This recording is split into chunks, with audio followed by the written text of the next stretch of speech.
Good day, viewers. Welcome to a new edition of 30 Minutes, the interactive program of Trust Television with me, Manir and Ali. Our guest today is a seasoned politician.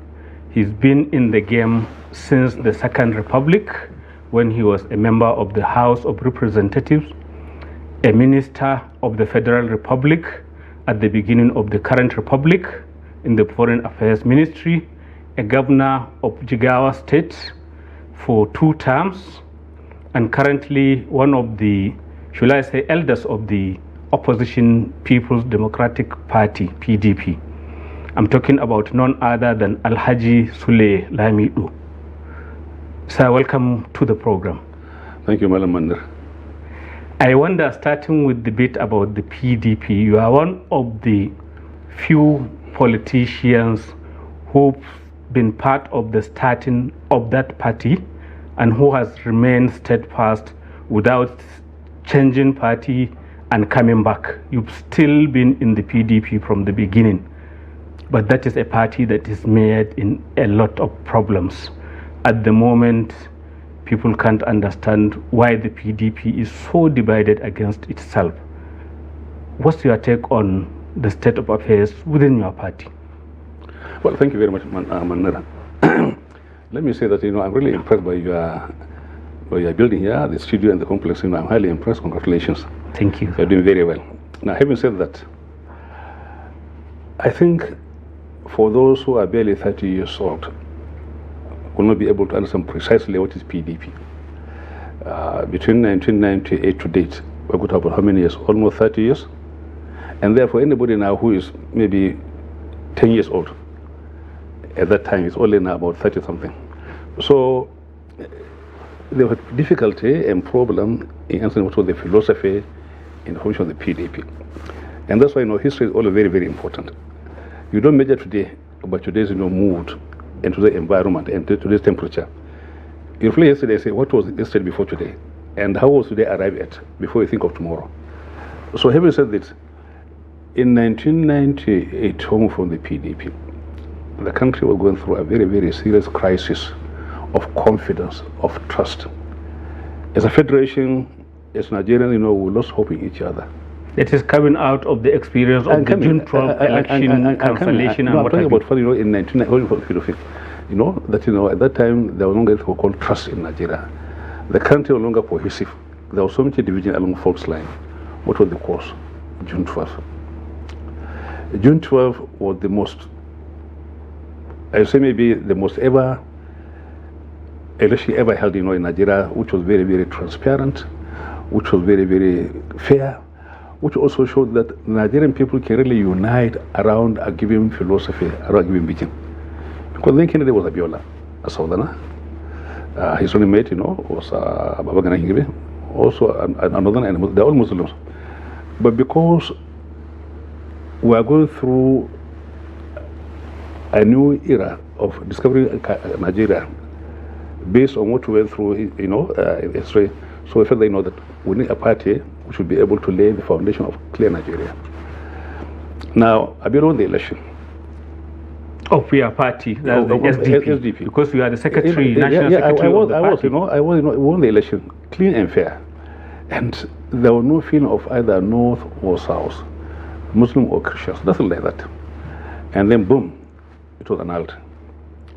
And therefore, people began to reflect, why were they annulled? For those in the south, especially the Yoruba people, felt they know, is it because it was their own son who won the election? Even though the Yorubas never liked Abiola, they never liked him. That is before he won. But then after he won, they owned him up and made it look like it was a tribal thing. You see, to them it's on. You see, there is this history of the Yorubas who will not believe in anybody who became something on his own when I'm going through the normal, typical, traditional Yoruba everything. Abiola was a self-made person. And so they never forgave him for his role under MP and when he was castigating Awolowo. Obafemi Awolowo, the then leader of the So this is obviously they look at Morocco. But then having won the election, so to them it is not about the baby, it is about the objective. They didn't care about the baby. They want to know, at least Yoruba man has attained a level whereby he's not Nigerian president. So from nowhere they came up because they are never there on June 11. I mean, they are never. I mean, Afeni Ferry, Yoruba, all these elders were never there on June 11. But they opted to own up the result. So when the election was won on June 12, they came over and began to, maybe appropriate it, begin to own it, and then tribalize it, and then be very, very ethnic that it is they are some who won. Well, they have no input. If, for instance, Abiola can defeat Bashitofa and Kano in Sokoto, all over the north, then what is there about the Yoruba agenda for them to come to claim it? So that an element was the foundation of our problems. And also the foundation of the PDP in a way. So when we came from the PDP, we reflected, what do we do to restore trust amongst Nigerians, which had been washed by June 12. So it's fair enough. The issue then was not about infrastructure or about power or even amenities. It was about restoring Nigeria first as a united country where we believe in each other federation. Did the PDP restore that? Fine. So when the PDP was formed, I said, look, first, where do we look at the presidency? Where do we look at its formation? By tradition of politics, you don't normally assign a particular position of a particular area, because it should be through a normal process of democracy, through the majority of the votes. But they will say, look, let us play down the democracy. Let us look at something which will be able to cure our problems, even though democratic. Therefore, we say we should look at the presidency of the Southwest to appease the Yorubas for the pain of June 12. And you all engineered to bring out Olusegun Obasanjo, who was in jail, and to be the presidential candidate. At that time, Baba was in jail. In fact, we two were also in jail, and Abacha were all in jail. But then when we came out, we said, fair enough. What with that Nigerian who we think symbolically can be seen as a true Nigerian, a pan-Nigerian, among all the Yorubas? And the key ones were Olufalaye, Pa Adesanya, and Bola Ige. And you didn't want any of those? Not the only one, but they used to be on, and with all due respect, without any intention to either, malign or injure anybody. So I felt that these three are more or less, tribal leaders. So it's fair enough. Obasanjo is important. It was brought out because Obasanjo has been seen to be a consistent nationalist. He fought the Civil War, for the surrender. Went on with Erdogan's transition program, restored democracy, and even at that, he was accused of Yorubas for denying all of the presidency because they felt that they should have used him as Yoruba man, but he said no, it's about Nigeria. So he came PDP, and served his two terms, but then wanted to extend his tenure. No. Then, of course, he won the election, and in 2 or 3 years, the entire country was stabilized, the economy restored, our debt burden, forgiven, and we're on a path of new Nigeria, a new renaissance, addressing human problems first, and development, infrastructure, education, what have you. So PDP has done what is almost impossible in Nigeria to restore Nigeria. So is that why you are still in the PDP no. in spite of its crisis? Because I want you to. I'm coming. Yes. So by 3rd year in office, the country has been being stable and restored, with problem from some of his former colleagues who wanted him to give way. Like they made a kind of one-time arrangement for him to be there for 4 years and then for to take over. And this was the beginning of a crisis.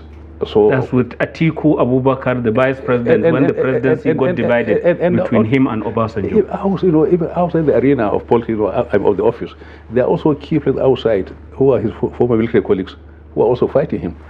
So here is somebody who has been used to knit Nigeria, which has been torn apart, who has been used to restore Nigeria. After having got Nigeria restored, is now being denied his own right for a second term.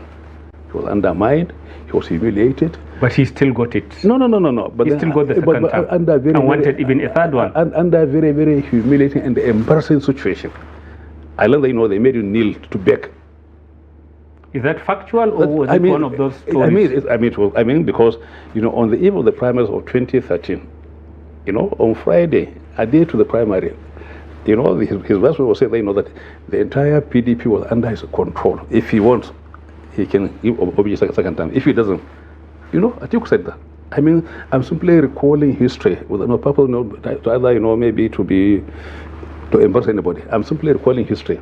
But can we use that history to come back to the present? That's the present state of the PDP. You want to dwell on its heydays, but now it is so divided and it's not even offering the kind of opposition that we expected to do. For you to be able to change the moment, refer what happened yesterday, before today. Yes. So he picked the ticket under very, very embarrassing, humiliating circumstances.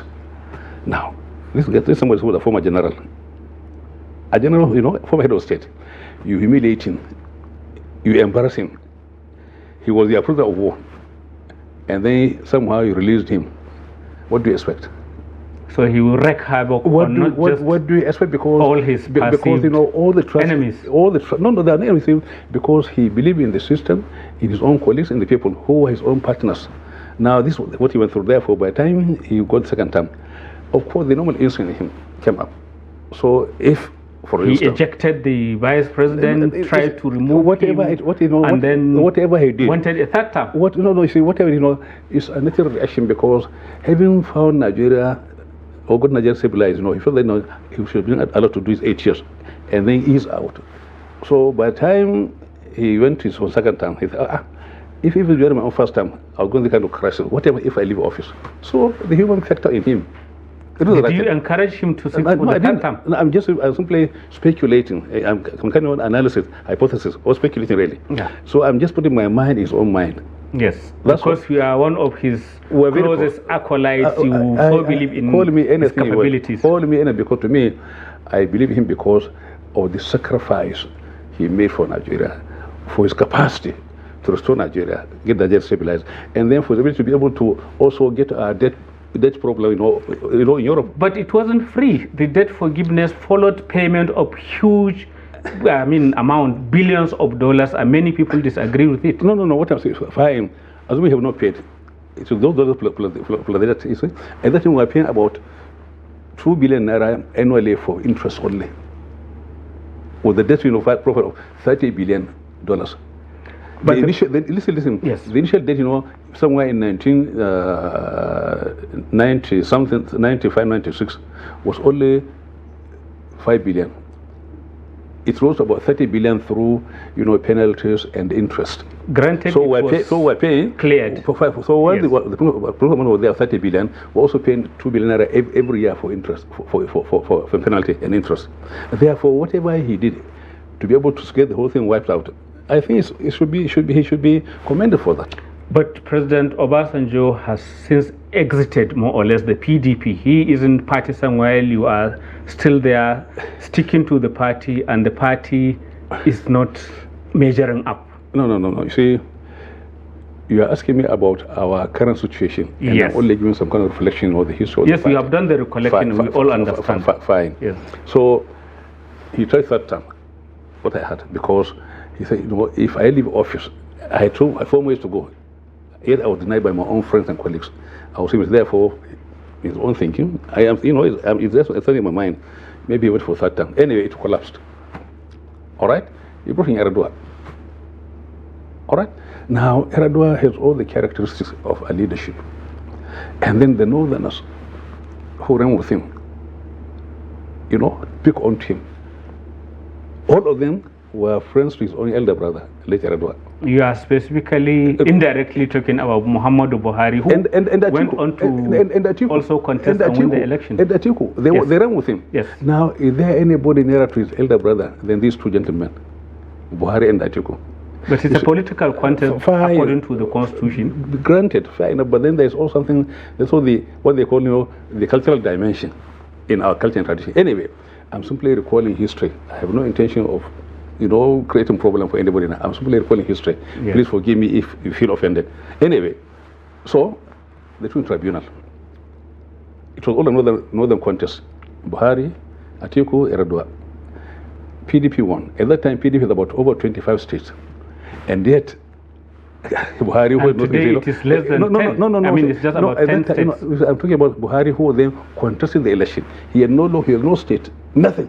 No background, no history, yet he said he won the election against PDP. Fine.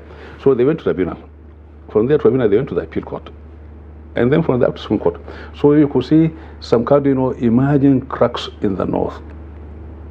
So are you saying the PDP is weak because of these cracks in the north? I am coming to that. Why so much in a hurry? Because we have only 30 minutes. Then we'll call it off, because I'm here to give the fact that they are not to rush into your own program, which is skewed. All right? Fine. So, like I said, Erdogan won the election. He died. And then from there on, crisis upon crisis. But then from where? From within. By 2014, anybody in PDP has gone to APC to join the opposition party, which was vilifying the PDP, calling PDP a party of riggers, a party of sinners, a party of Boko Haram, a party of pain, hunger. I mean, everything I imagine would have been called. Probably that was because the PDP was claiming it will be there for 60 years or more. Whatever. So people were given the counter narrative. But then those who went to the APC, or the very one who led the PDP, they are either former governors, former president, or former ambassador. All of them. I mean, it's not the ordinary person. It was those who led the PDP into the White House. I felt that PDP had done very, very well. That's my feeling. But then those who were PDP invention, who were leaders, who were supposed to protect PDP, went into APC. The election of 2014, minus the PD members, there was no APC called the election, because the result of 1999 and 2003, 2007, 2011, is more than the all parties put together, all the parties put together, what we had. And therefore, it was the PDP members who went into APC who defeated PDP. So very important point to make, and we'll get back to it after this short break.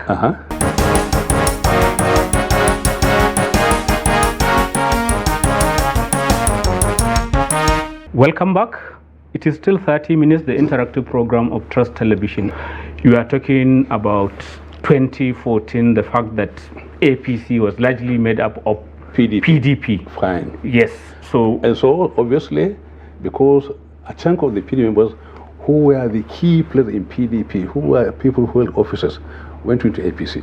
So PDP was used to destroy itself. Fine. Whatever, fine. So, if you're talking about today's crisis, why don't you look at it in 2014? What happened?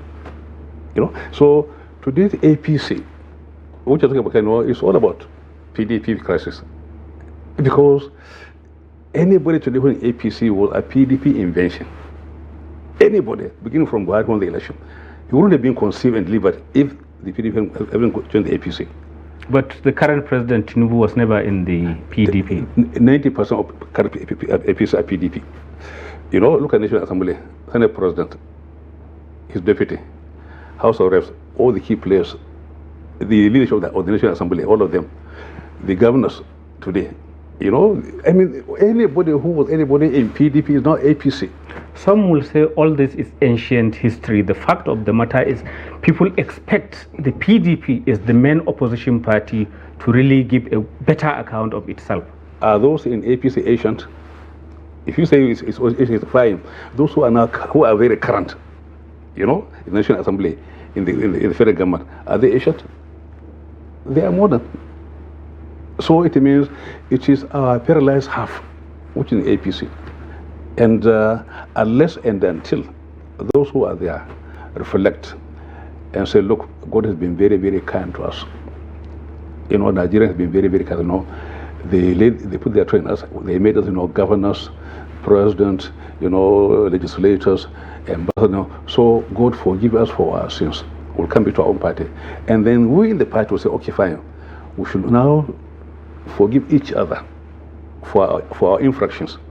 We remove the personal thing and then restore the party for sake of Nigeria. That's the only way out, for sake of Nigeria, because there is no way we can fight in PDP when our half is in APC. Including having currently the FCT minister who is a PDP and doing the biddings of APC and busy trying to break it up. Leave Wike alone. Wike is a very small boy in PDP history. Where was he in 1999? But he's occupying a very, he's now in your throat. No. You see, I don't blame Wike for it. I feel angry with him. But then when you come to me, what has he done, which others have not done? Tell me. What has Wike done today in PDP, which others haven't done in the last 20, 15 years? Everything he did, he learned from them. Betrayal, treachery, anything being used.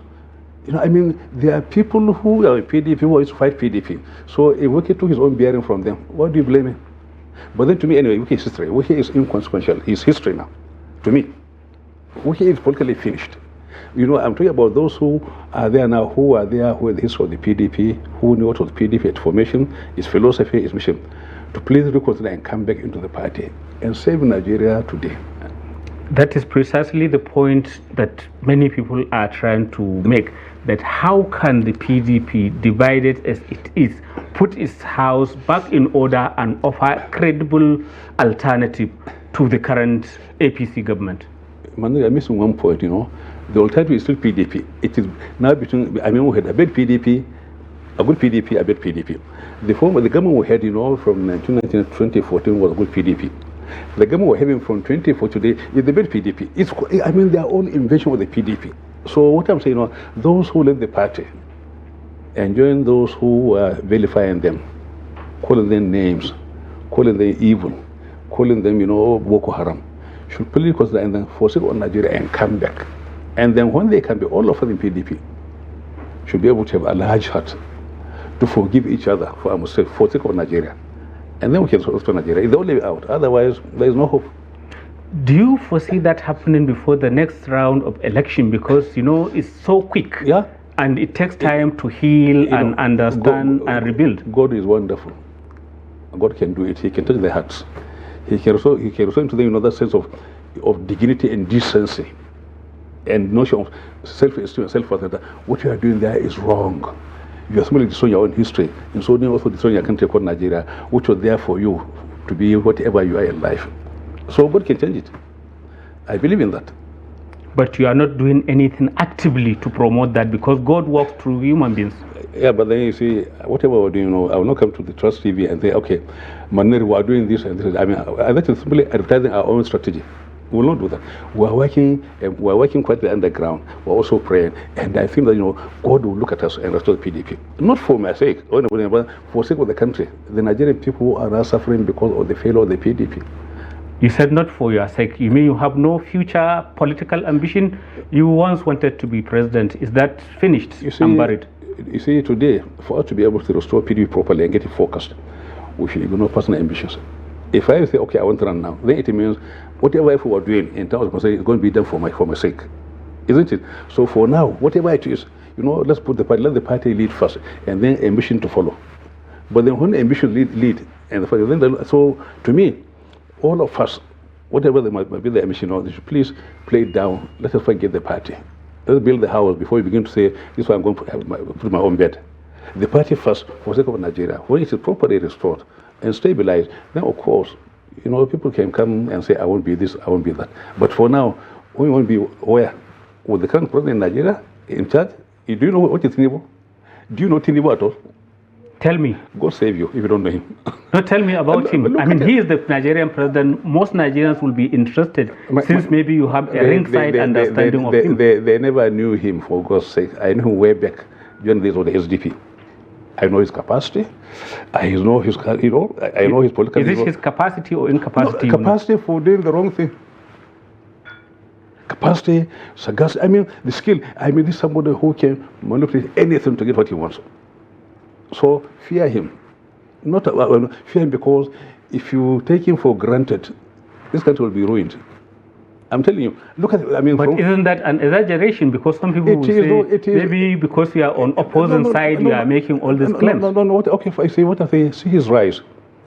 If you look at the background, right from the time he was in Chicago, in the street, there in the street. I'm sorry, all of the president in the you street. mean the history about his history? All this? Look at his history, how he grew up in Chicago, what he was doing in the street, the allegation about him. You know, his school certificates and what have you. Very elusive. You know, the American CIA and the FBI to be what he is, and go to the own institution to be what he is, and then come to Nigeria, join a very liar law, and then after getting the governorship of Lagos State, destroy a very completely destroyed it. And on the second time, engaged Obasanjo for 4 years. He engaged him. And Obasanjo couldn't deal with him even as president. How was that? If Afeni could not, the way Yoruba thing could not deal with him, people like Adesanya. But Afeni didn't have the army, didn't have the police, didn't have the whole system behind it. You know, they have the cohesion, the history, and the discipline of our law. stand by Yoruba interests, yet he was able to demolish them. Afene Ferry, Adebanjo, and that, he got them demolished. You know, I mean, PDP won in the entire Western region, you know, in 2003. We could not defeat Tinubu. I mean, all the things, you know, we lost. They lost. I mean, AD lost. You know, Tinubu won his election, and then abandoning AD, went and ran under AC, and they won the election for a second term, and then from there on schemed and survived, and had took, you know, held legal by the jugular. It's his only fortress. And then from there on, Buhari, the naive person, you know, wanting to so Tinubu called him. Like he said, Buhari, I called you, you are crying, I called you, I said, come, I'll make you president. He said so, didn't he? Didn't he say so? And then after, you know, when Buhari became the president, he tried to bury him. He could not. He lied low. So at the last hour, he rose, went to Abiola and said, it's now my turn, a Moloko. And he's got his turn. Not only that, you know, and therefore, against all institutions, historical institutions, against all formations, against ACF, against Ohanese, against Afene Ferry, against everything, you say it's me. Buhari, so naive at the convention, he never liked him. He never liked it, yet he survived. He won, at the convention. So is that the reason why all Nigerian politicians should be afraid of the president now? No, the fear is not about, you know, the fear is about his capacity to stand for the wrong thing. That's the fear. Not that, you know, I'm not that he's going to beat you, or, you know. But he says he's taken courageous decisions. No. This is, so, you see, all his decisions are purely for his own interest. Everything he did. Look at the government. The government is essentially owned by him. But aren't politicians all like that? Eh? You all are after your own interests. Yeah, you want to feather your nest. And that's why I say, you know, those of them, you know, are APC. Those, I mean, that's why they met him. Now, if you are whatever a con man, and you join a company of con people, there's also what they call a con boss who will con you. So now you've been conned. No, they've been conned. Yeah, but here you are just wallowing in opposition, and your party is so divided. I'm not wallowing. You know, I'm simply saying that, you know, that Nigeria has been there for me. Nigeria has been there for me, and I thank God. It gave me the space to grow, to attain what I am, former this, former that. So what I'm saying now, I am simply saying, what do I do in return to also make it possible for people like you and others to also grow and be like me? That is my concern. It's not pure personal. So if Tinubu in that place now, if you look at his history, no Nigerian leader has been there on his own. Tafa Balewa, I've been saying Tafa Balewa, Azukwe, Ronsi, Gon, you know, Murtala, they are all coming from either institutions or a constituency. It's not their own personality which made them. All of them, up to Obasanjo, up to Buhari. And is Tinubu different? Buhari said 4 times, he couldn't win. So it means it's not his own personality. But Tinubu is his own personality. There is no particular, you know, either constituency today, or you say they made Tinubu. But isn't that a nobility to be celebrated rather than derided? You know, if you're doing the right thing for the country, yes, we should celebrate. But then the question, you know, it is simply a pharaonic thing. It's very, very pharaonic. It's a pharaoh. It's a fact. Today we need a Moses. Now the question is, you know, are Nigeria willing to also follow Moses with the kind of sacrifice? They cannot, because the Nigerian people are just like Pharaoh's people. Very interesting final point to make. I'm afraid we've come to the end of the allotted time for this interview. Thank you very much for coming onto the program. Thank you. But then I pray for Nigeria. I really pray for this country. Thank you very much. Viewers, that's the end of this edition of 30 Minutes. Keep a date with us.